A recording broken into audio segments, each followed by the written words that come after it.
most humiliating night of her life, the Earl had shown her kindness. She'd tripped on the dance floor and landed among the musicians in the orchestra, sending their sheet music flying. Her dance partner had frozen, aghast. Other guests had snickered. Only Lord Ravensport had stepped forward and offered his hand, effortlessly pulling her to her feet. Somehow that simple contact, his large gloved hand enveloping hers, had managed to be simultaneously reassuring and thrilling. The brief encounter had meant a great deal to her, and yet she wasn't at all certain that the Earl knew her name. The fact that the Earl happened to be handsome was immaterial, entirely irrelevant really. But if his devil-may-care smile made Fiona's stomach flutter now and again, she saw no harm in it. She deserved to glean something from the deal, after all. And what girl wouldn't enjoy having a tall, athletic, ruggedly attractive husband, at least in name? It wasn't as though she intended to give him her heart. Nevertheless, she'd enjoy sketching him. One day. She didn't yet know him well enough to do him justice. Oh, she could recall his physical traits all too easily. The dark hair that spilled across his forehead, the slightly crooked nose and the boxer's physique. But in spite of his self-assured demeanour, he was more guarded than most, reluctant to reveal who he truly was. She, of all people, respected that.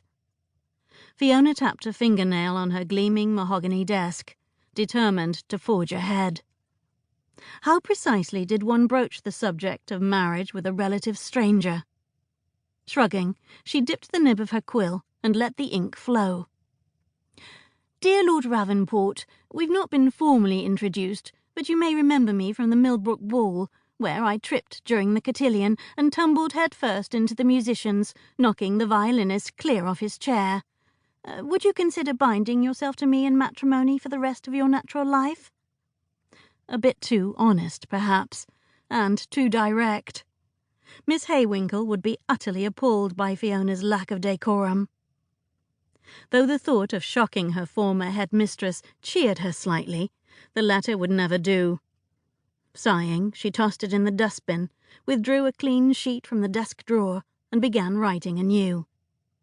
She took the most polite and businesslike approach she could manage, given the rather forward nature of her request.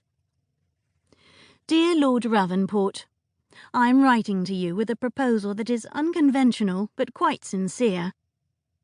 After much deliberation, I've reached the conclusion that each of us would benefit greatly if we were to ally ourselves through marriage. I possess a very large dowry which I'm certain you would find useful. In addition, I would promise to be a very undemanding wife. Indeed, you would be free, nay, encouraged to pursue your own interests. All I would ask in return is that you allow me to retain a small property with a cottage in Cornwall, £5,000 for my own use, and a reasonable yearly allowance. The stipulated moneys shall be mine to spend as I please, without any explanation or interference. I do have one last requirement. We must wed within a fortnight. I understand that this may seem rash, but since our union would merely be one of convenience, I see no reason to delay. Please consider my proposal and provide your response at the first opportunity. Sincerely, Miss Fiona Hartley."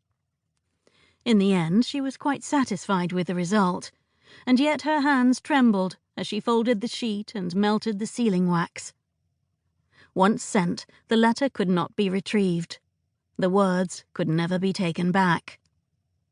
There was no way to know how Lord Ravensport would react to the deal she'd proposed.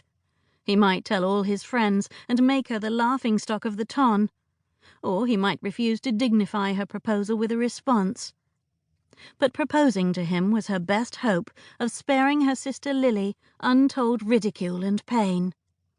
Fiona had no choice but to try. A knock on her bedchamber door made her jump guiltily. She quickly hid the letter in the folds of her skirt. "Come in," she said, attempting a breezy tone.